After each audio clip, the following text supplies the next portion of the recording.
Matrudevobhava. Lalitha సహస్రనామములు అలభవతాపములెల్ల హరించునుగా, జ్వలన జ్వాలికయై kundalini సహస్రారమను వటమ్మును చుట్టన్. Lalitha సహస్రనామములు అలభవతాపములెల్ల హరించునుగా. ABN Andhra Jyothi ప్రేక్షక మహాశయులందరికీ నవజీవన వేదం అనే కార్యక్రమంలో 802వ భాగానికి స్వాగతం పలుకు. సాగర ఘోష భౌతిక మానసిక పర్యావరణ పద్యకావ్యంలో పంచమాంతరంగానికి స్వాగతం పలుకుతున్నాం. 5వ ఆశ్వాసం. దీన్ని మొదలుపెట్టే ముందు ఒక చిన్న సవరణ. నిన్నటి భాగంలో చతుర్థాశ్వాసాన్ని ముగించిన పద్యంలో చిన్న పొరపాటు దొర్లింది. పుస్తకాలు దగ్గర పెట్టుకుని చూస్తున్న వాళ్ళు ఉన్నారు కాబట్టి నేను చెబుతున్నాను.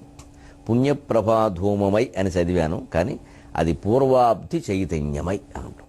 ఆవేశంబున మానసాబ్జభవమై ఆకాశపుందోట సంధ్యా వీరుత్సుమమై వినిర్గత వసంత స్వాంత పీయూషమై భూవార్ధచ్చ నివారణ ఔషధమునై పూర్వాబ్ధి చైతన్యమై ఆవిష్కారమునందె బింబము చతుర్థాశ్వాస నిశ్వాసమై.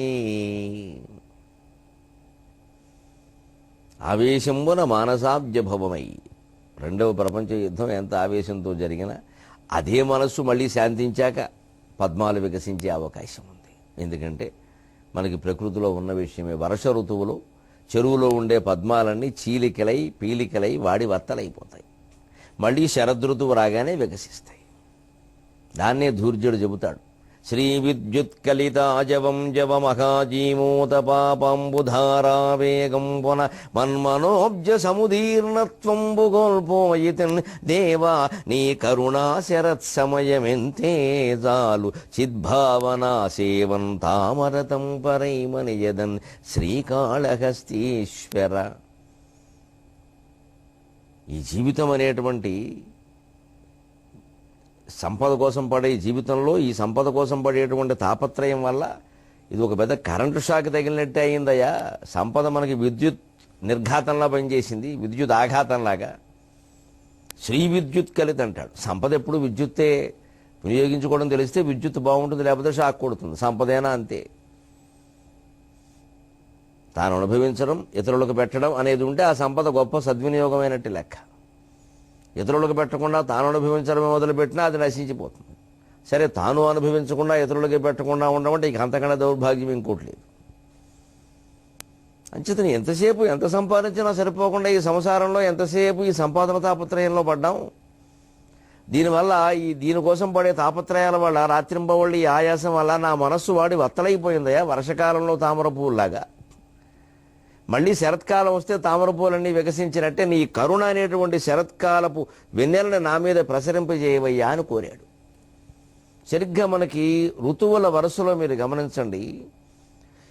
ఏదో వసంత, గ్రీష్మ, వర్ష, శరత్, హేమంత, శిశిర ఋతువు. వసంతంలో అన్నీ చిగురుస్తాయి, గ్రీష్మంలో కాస్త ఎండిపోతున్నట్టుగా ఉంటాయి.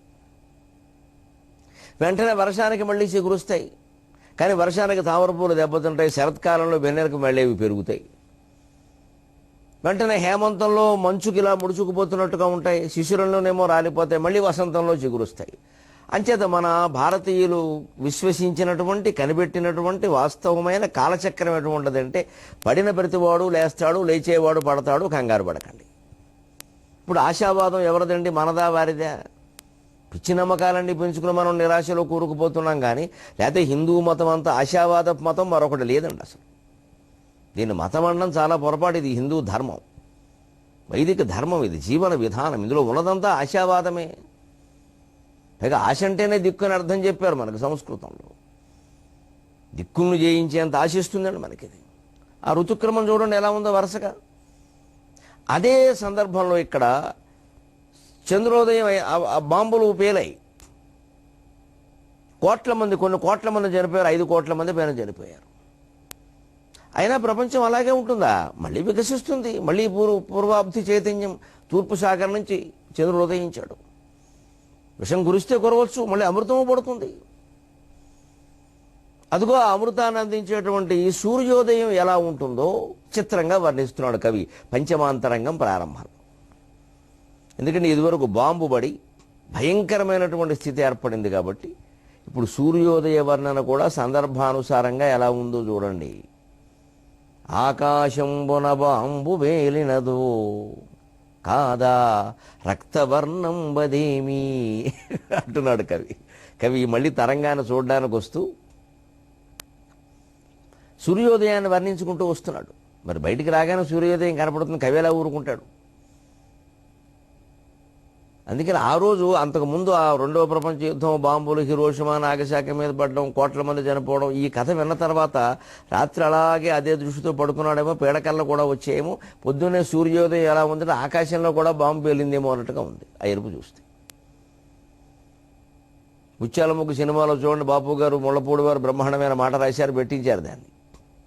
అందుకే అతను రావు గోపాలరావు అతను హత్యలు చేయడమే పని కాబట్టి, దానికి ఏదో పెద్ద ఒప్పందాలు చేసుకునే రకం కాబట్టి సూర్యోదయాన్నో సూర్యాస్తమయాన్నో చూసి ఆకాశంలో కూడా మర్రైనట్టుంది అంటాడు.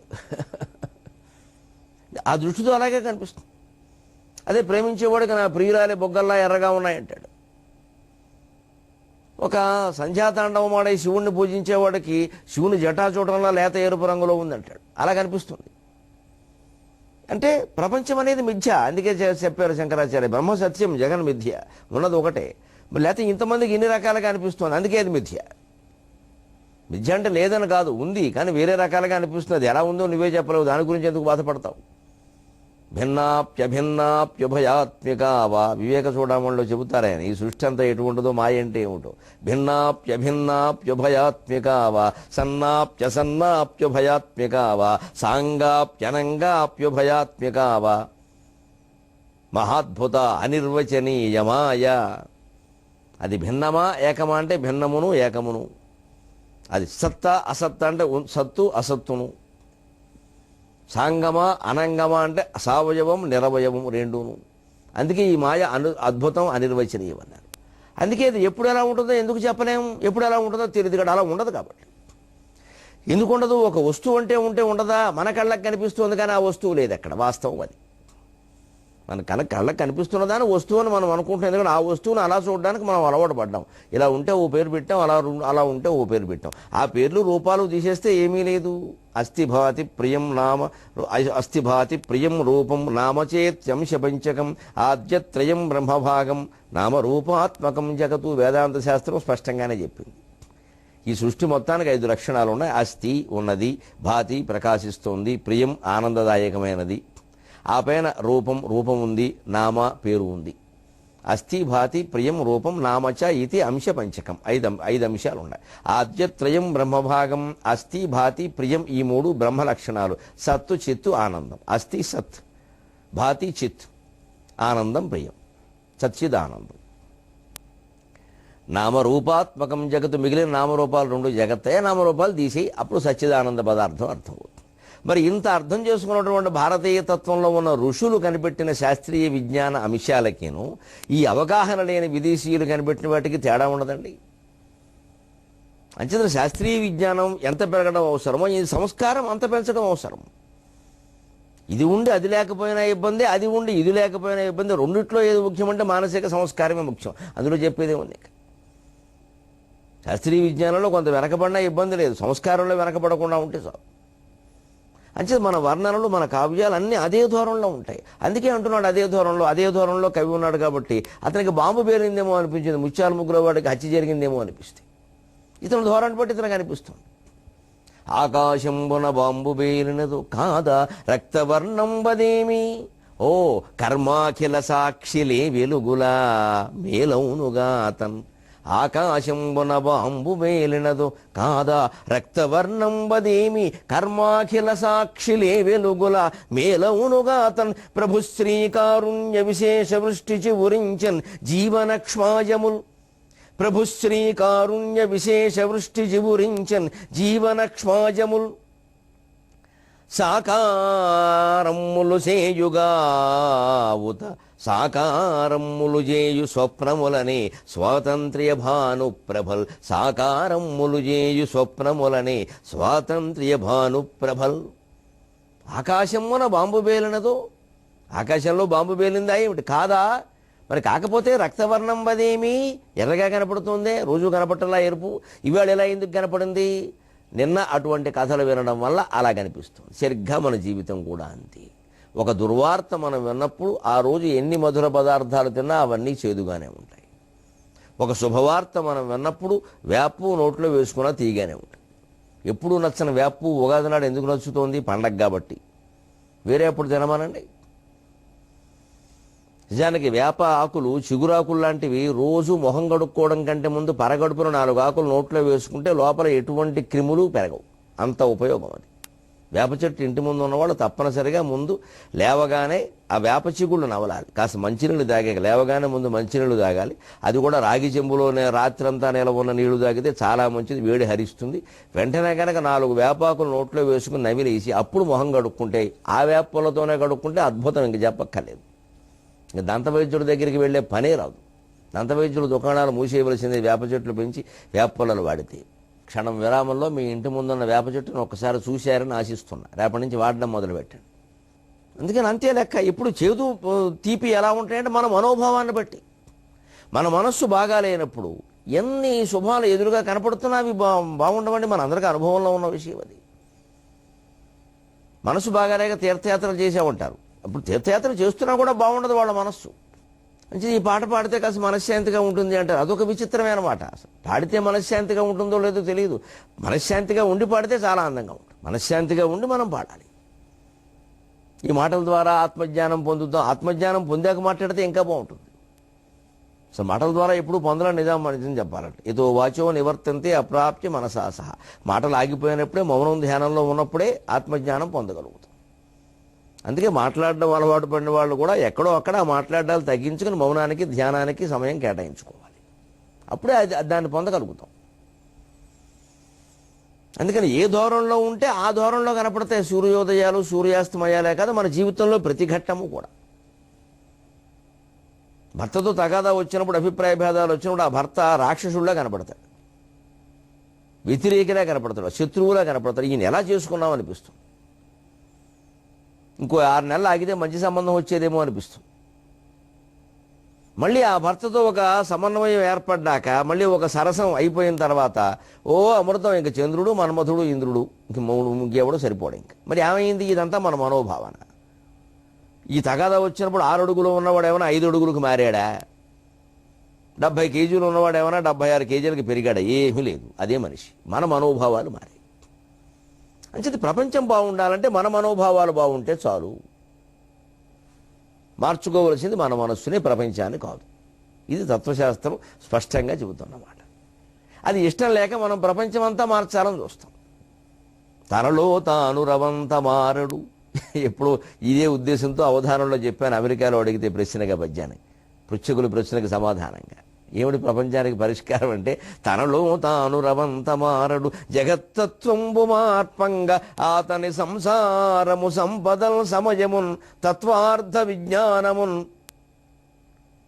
వెనుకన్ ముందును చూడకర్పణముగా వించున్ మహామూర్ఖుడు. తనలో తాను రవంత మారడు జగత్తత్వంబు మార్పంగా ఆతని సంసారము సంపదల్ సమయమున్ తత్వార్థ విజ్ఞానమున్ వెనుకన్ ముందును చూడకర్పణముగా వించున్ మహామూర్ఖుడు. ఈతనికిన్ లోనికి చూచు ఈతనికిన్ లోనికి చూచు శ్రద్ధ దృష్టి నిడుమా. ఈతనికిన్ లోనికి చూచు దృష్టి నిడుమా తన్మూలమా దైవమా. తాను మారడు. ప్రపంచంలో ఏదో జరిగిపోతుంది, ఘోరాల నేరాలని చెప్పేసి వాటన్నిటినీ మార్చడం కోసం తన సమయాన్ని, తన సంపదల్ని, తన సంసారాన్ని కూడా ఖర్చు పెట్టేస్తాడు. ఇంట్లో ఉండడు, బయట తిరుగుతూ ఉంటాడు. ఏదో చేసేయాలి, ఏవో సభలు పెట్టేయాలి, ఏవో ఉపన్యాసాలు ఇచ్చేయాలి, ఇప్పించేయాలి, లేకపోతే కార్యక్రమాలు చేసేయాలి, హడావుడి చేసేయాలి, యాగాలు చేసేయాలి, యజ్ఞాలు చేసేయాలి, ఓ శతావధానాలు చేసేయాలి, సహస్రావధానాలు చేసేయాలి, ఓ పుస్తకాలు వేసేయాలి, పనిచేయాలి. అందరికీ డిస్ట్రిబ్యూషన్. మనం చదవం ఆ పుస్తకం. మనం ఏం చెప్పామో దాన్ని మనం పాటిస్తున్నామో లేదా మనం చూడడం. ఇదంతా ఎందుకంటే పేరు కోసం. ఈ నైతిక విలువలు తగ్గిపోతున్నాయండి. మనం ఏదైనా చేయాలని, ఏదైనా చేయడం అంటే ఉపన్యాసం ఇవ్వడమా? దానివల్ల ఇంకా తగ్గుతాయి. ఎందుకంటే ఈ ఉపన్యాసం మోజు మీద జనం చేరతారు, వాళ్ళ దగ్గర కలెక్షన్ మొదలైంది, అయిపోయింది. నీతి ఎక్కడిది? ఇంకా నైతిక విలువలు బాగుండాలంటే మన జీవితంలో మనం నైతిగా ఉంటుంటే చూసిన వాళ్ళు 4 ఉంటారు చాలు. మన వల్ల నలుగురు మారితే చాలా గొప్ప విషయం. అయినా చెప్పేవాళ్ళు చెబుతూనే ఉన్నారు, రాసేవాళ్ళు రాస్తూనే ఉన్నారు. చెప్పేవాళ్ళ సంఖ్య, రాసేవాళ్ళ సంఖ్య పెరుగుతుంది, కానీ చేసేవాళ్ళ సంఖ్య పెరగట్లా. ఇదే తనలో తాను రవంతమారుడు జగత్తత్వంబు మార్పంగా అతని సంతానము సంసారము సంపదల్ సమయము. సంపద ఖర్చు పెడతాడు, సమయము ఖర్చు పెడతాడు, సంసారం ఉండడు, సంసారాన్ని కూడా దానికే అంకితం అంటాడు. కొందరు పెళ్లి మానేసి కూడా తిరుగుతారు మొత్తం జీవితం అంతా. తత్వార్థ విజ్ఞానం ఆయనకు తెలుసున్న ఆత్మజ్ఞానాన్ని కూడా ఇతరులకు చెప్పడానికే వినియోగిస్తాడు, తాను అనుభూతి చెందడానికి ప్రయత్నం చేయడు. వెనుకను ముందను చూడగర్పి అర్పణము గావించను మహామూర్ఖుడు. ఇంత సమయాన్ని, ఇంత సంపదను, ఇంత జీవితాన్ని కేవలం ఎదుటి వాళ్ళని బాగు చేయడం కోసమైనా మనం బాగుపడేది ఏం లేదు. అసలు మనం బాగానే ఉన్నామా, మన లోపల మనసులో ఆనందంగా ఉన్నామా అని మనం ఆలోచించుకోమే చాలామందిని. వాళ్ళు ఏదో చేయలేదు, వాళ్ళు ఇంకా తెలుసుకోలేదు, వీళ్ళు ఇంత మూర్ఖులేమిటి, వీళ్ళు ఎప్పటికీ మారారా, అక్కడికి మనమేదో మారినట్టు అని ఎప్పుడూ ఎవరినో ఒకళ్ళని ఆడిపోసుకోవడమే, ఇంట్లో వాళ్ళనో బయట వాళ్ళనో. అందుకని ఇతనికి లోనికి చూచు దృష్టి నిడుమా తన మూలమా దైవమా అని దేవుణ్ణి వేడుకున్నాను. ఆయనకు అందరికీ మూలం నువ్వే కదయ్యా, కసే మనిషికి లోపలికి చూసుకునే ఆలోచన ఇవయ్యా. అది లేకపోవడం వల్లేనండి ప్రపంచం మనం ఎలా చూస్తే అలా కనపడుతుంది. అందుకే కవికి సూర్యోదయం బాంబు బేలినట్టుగా కనపడింది. కాసేపటికి అనుకుంటున్నాడు మళ్ళీ, కర్మ అఖిల సాక్షిలే వెలుగులా ఆకాశంబున బాంబు బేలినదో అనగానే ఉరుకవయా అన్నారు ఎవరో. కాదా, రక్తవర్ణం వదేమి, మరి ఎరగా కనపడుతోందిగా అన్నాడు. కాసేపటి ఉరుకవయ్య, సూర్యోదయం మాకందరికీ శుభ్రంగా కనపడుతుంటే మేము దండం పెట్టుకుంటుంటే నువ్వేమిటి ఇక్కడ పొద్దున్న అభిషేకం మాటలు మాట్లాడుతున్నావు అన్నారు ఎవరో సముద్రానికి ఎడుతుంటే దారిలో. ఓ కర్మ అఖిల సాక్షిలే వెలుగులా, మనకు అఖిల కర్మల్ని చూసే కర్మసాక్షి ప్రత్యక్ష దైవం శ్రీ సూర్యనారాయణ భగవానుని వెలుగులా ఇవి. సంతోషం మేలవునుగాతం, సంతోషం తండ్రి, నీకు సుప్రభాతం పాడాలని అనిపిస్తోందయా. ఉదయిస్తూ సూర్యుడు ఉల్లి పువ్వు జాయ, ఉల్లి పువ్వు మీద ఉగ్రంపు పొడి చాయ, శ్రీ సూర్యనారాయణ మేలుకో హరి సూర్యనారాయణ, పొద్దెక్కి బాలుడు పొన్న పువ్వు చాయ, పొన్న పువ్వు మీద పటికంపు పొడి చాయ, శ్రీ సూర్యనారాయణ మేలుకో హరి సూర్యనారాయణ, జామెక్కి బాలుడు జాజి పువ్వు చాయ, జాజి పువ్వు మీద సంపంగి పొడి చాయ, శ్రీ సూర్యనారాయణ మేలుకో హరి సూర్యనారాయణ, శ్రీ సూర్యనారాయణ మేలుకో హరి సూర్యనారాయణ, శ్రీ సూర్యనారాయణ మేలుకో హరి సూర్యనారాయణ అనే శుభం పలుకుతూ అందరితోనూ సుప్రభాతం పాడుతున్నాడు మళ్ళీ కలిసి.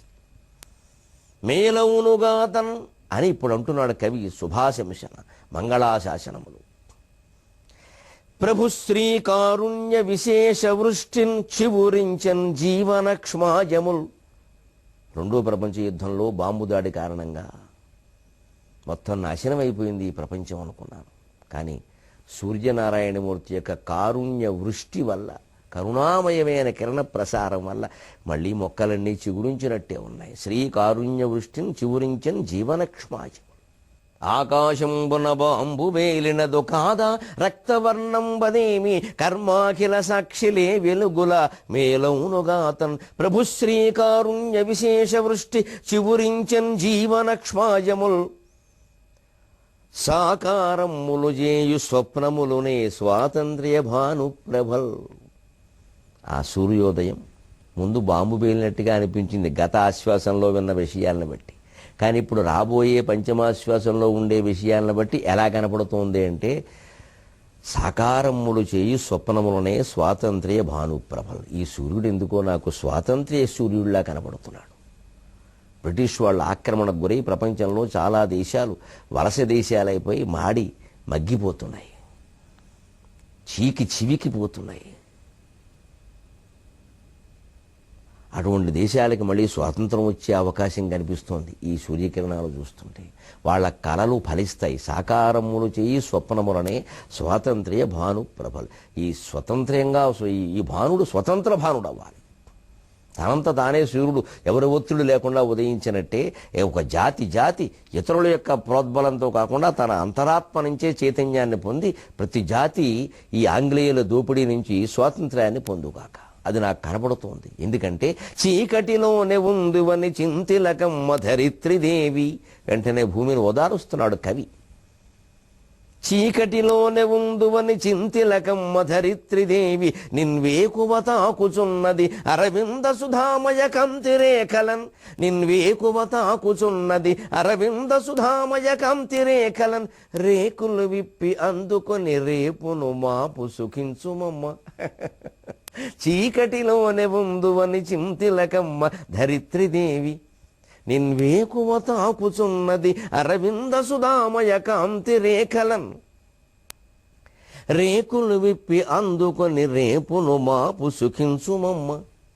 చీకాకులు చిక్కుముళ్ళు కలకాలము నిల్చునే నిన్పెకల్చునే తల్లి భూదేవి. చీకాకులు చిక్కుముళ్ళు కలకాలము నిల్చునే నిన్పెకల్చునే. భూమికే కాదు మనకీ సందేశమే ఇది. మనందరి జీవితాల్లోనూ వేదం నవజీవనమై ప్రకాశిస్తుంది ఈ పద్యం అర్థం తెలిస్తే. చీకటిలోనే ఉందువని చింతిలకమ్మ ధరిత్రిదేవి. ప్రతిరోజు చీకటి వస్తుంది, ప్రతిరోజు వెలుగొస్తుంది, చూస్తాం. మనకంటే అమాయకమైనవి పక్షులు. పొరపాటుని ఏ ఇంట్లోనైనా ప్రవేశిస్తే రాత్రిపూట తెల్లవారే వరకు బయటికి వెళ్ళలేవండి పాపం, ఎన్ని లైట్లు వేసినా. ఎందుకంటే వాటికి ఆ కాంతి తెలియదు. రాత్రి పక్షులకి, చాలా పక్షులకి రాత్రి కళ్ళు కనపడవు. ఈ గుడ్ల గోపిక ఆ రాత్రే కనపడితే పగల కనపడవు. భగవంతుడు దానికి అవకాశం ఇచ్చాడు, దాని వేట దానికి సాగాలి కాబట్టి. దాన్ని బారిన పడకుండా మిగిలిన పక్షులకు ఏం చేశాడు, కళ్ళు కనపడవు కాబట్టి అవన్నీ చెట్ల మీదే ఉండేలా చేశాడు. ఎంత గొప్పవాడండి భగవంతుడు నిజంగా. ఎన్ని వేల కీర్తనలు భగవంతుని గురించి పాడితే సరిపోతుందండి.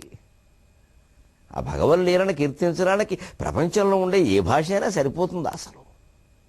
ఎన్ని విచిత్రాలు ఈ సృష్టిలో, అంత లీల ఇది. అందుకే భగవంతుడు ఈ సృష్టిలో పెట్టిన ఒక విశేషం ఏమిటంటే, ఎప్పుడూ బాధల్లో ఉన్నవాళ్ళు ఆ బాధల్లో ఉంటామని అనుకోకూడదు. బాధల్లో ఉండొచ్చు, బాధల్లోనే ఉండిపోము. కష్టాలు ఆర్టీసీ బస్సులు లాంటివి, వస్తే ఓసారే 10 వస్తాయి, లేకపోతే అసలు బస్సే ఉండదు ఊరికి. కానీ వచ్చిన ప్రతి బస్సు 5 నిమిషాల విరామంలో వెళ్ళిపోయినట్టే వచ్చిన ప్రతి కష్టం వెళ్ళిపోతుంది. రాని బస్సు డిపోలో ఉంటుంది, స్టాండ్లో ఉండదు. మన జీవితంలో కష్టం వచ్చిందంటే మనం ఒక రకంగా సంతోషించాలి. అమ్మాయ ఏ పూర్వజన పాపం వల్ల వచ్చింది ఆ దిక్కుమాలిన కష్టం, పోతుందిలే, వచ్చిందిగా. వచ్చిన జ్వరం తగ్గదా, శాశ్వతంగా ఉంటుందా? జ్వరమైనా తగ్గుతుంది, జ్వరమైనా పోతుంది, మనమైనా పోతాం, ఏదో ఒకటి జరుగుతుంది.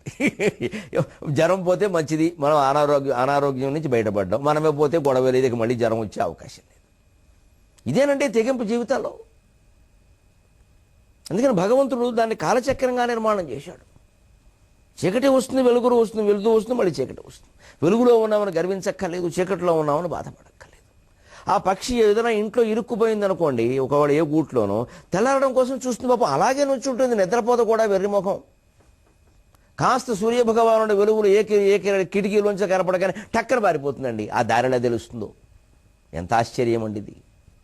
పక్షికి ఉన్నటువంటి ఓపిక, జీవితం పట్ల ఉండే నమ్మకం, సూర్యుని మీద ఉండే నమ్మకం, భగవంతుని మీద ఉండే నమ్మకం, భవిష్యత్తు మీద ఉండే నమ్మకం మానవుడికి లేకపోతే ఎలాగండి? యువతరం ఆలోచింతురుగాక.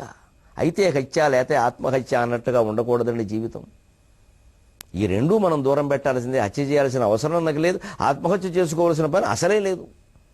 చీకటిలోనే ఉందువని చింతిలకమ్మ ధరిత్రిదేవి. ఓ భూదేవి, చీకట్లోనే ఉండిపోతామని బాధపడద్దమ్మా. నిన్వేకువ తాకుచున్నది అరవింద సుధామయ కాంతి రేఖలన్. ఆ వేకువ చూడమ్మా ఎలా ఉందో. వేగు కువ, వేకువ అంటారు తెలుగులో. వేగు అంటేనే తెల్లవారడం. అందుకే మన గూఢచారుల్ని వాళ్ళని వేగులు అంటారు తెలుగులో. తెలుగు మాట. రాత్రి కూడా తెల్లవారినట్టుగా పనిచేస్తాడు, పొద్దున్న పనిచేసినట్టుగా రాత్రి పనిచేస్తాడు. అందుకే వేగు అంటే రాత్రి అతని చక్షువులు పగలు చూస్తున్నంత స్పష్టంగా రాత్రి కూడా చూస్తాయి, అందువల్ల వేగు. అందుకే తెల్లారగట్ట సూర్యుని కంటే ముందు కనపడుతున్న చుక్క తూర్పుని, అలాగే పడమటన సూర్యాస్తమయం తర్వాత కనపడుతున్న చుక్క, దాన్ని వేగు చుక్క అంటారు, శుక్రాచార్యుడు అంటారు. అదేంటి తేడా? ఆ చుక్క ఎదురైతే వెళ్ళొద్దన్నారు. ఎందుకని? చుక్క ఎదురవుతుందంటే ఇంకా తెల్లారలేదు లేదా అస్తమయమైంది, ఏదో ఓటు కావాలి. అందుకే చుక్క ఎదురైతే వెళ్ళొద్దన్నారు కాబట్టి, ప్రయాణానికి ఆటంకం కాబట్టి చుక్క ఎదురంటే వ్యతిరేకం అనే మాట వచ్చింది. వారికి వీరు చుక్క ఎదురంటే అర్థం అది. ఇప్పుడు చుక్కెదురైతే వెళ్ళక్కర్లేదు, ఇప్పుడు అంతా చాదస్తం పెట్టుకోకర్లేదు. ఎందుకంటే ఇప్పుడు చుక్కెదురైతే వెళ్ళొద్దని ఎందుకన్నారు? సూర్యకాంతి లేకుండా ప్రయాణం చేయడం కష్టం. ఎందుకంటే అరణ్యాల్లో ప్రయాణం చేసేవారు. ఆర్టీసీ బస్సులోనూ, రైళ్లలోనూ, విమానాల్లోనూ వెళ్ళే రోజులు వచ్చాక ఈ చాదస్తం పెట్టుకోకర్ల. ఇప్పుడు మనకు అనుకూలమైన సమయం చూసుకుని బయలుదేరడమే. ఇంకా మనం విమానం ఎగిరే దిక్కుని, రైలు వెళ్లే దిక్కుని చుక్కుందాన్ని చూస్తే రైలు ఆగుతుందా మన కోసం? ఇదే ప్రాచీనాన్ని ఆధునికంగా మార్చుకునేటప్పుడు కాస్త వదిలించుకోవలసిన చేతస్థాలు, తగిలించుకోవలసిన చైతన్యాలు. మనం అన్నీ ఈ నవజీవన వేదం కార్యక్రమం ద్వారా చైతన్యాన్ని అలవాటు చేసుకుందాం, చేతస్థాన్ని వదిలించుకుందాం. తెలుగు భాషను కూడా నిత్య చైతన్యంతో తొణికిసలాడేలాగా చేద్దాం. సెలవు.